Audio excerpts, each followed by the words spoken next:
இன்றைக்கி ஏதோ ஒரு பயம், ஒரு திகில் உள்ளத்தில் காணப்படுது.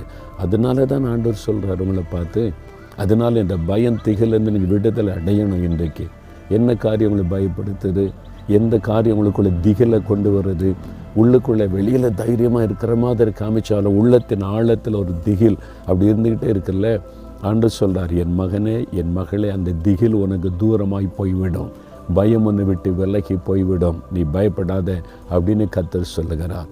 அப்போ இன்றைக்கு அந்த ஆண்டவரை பார்த்து, நான் பயப்பட மாட்டேன், இனி திகில் என்னை மேற்கொள்ளாதுன்னு நீங்கள் சொல்லி பாருங்கள், பயம் விலகி போய்விடும்.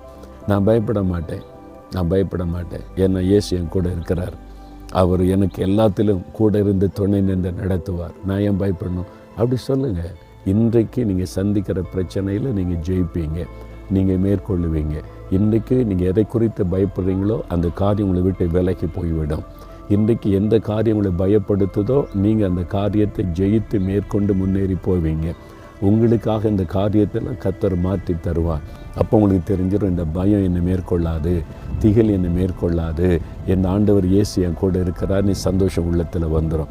இப்போவே விசுவாசத்தோடு சொல்கிறீங்களா, பயமே நீ என்னை மேற்கொள்ள முடியாது, திகிலே என்னை நீ கலங்க பண்ண முடியாது, இயேசு கிறிஸ்துவின் நாமத்தில் இந்த பயங்கள் விலகட்டும், திகில் விலகட்டும், நான் ஜெயிக்கிறேன், மேற்கொள்ளுகிறேன், இன்றைக்கு நான் ஜெயம் எடுக்கிறேன், இயேசு கிறிஸ்துவின் நாமத்தில். ஆமேன், ஆமேன்.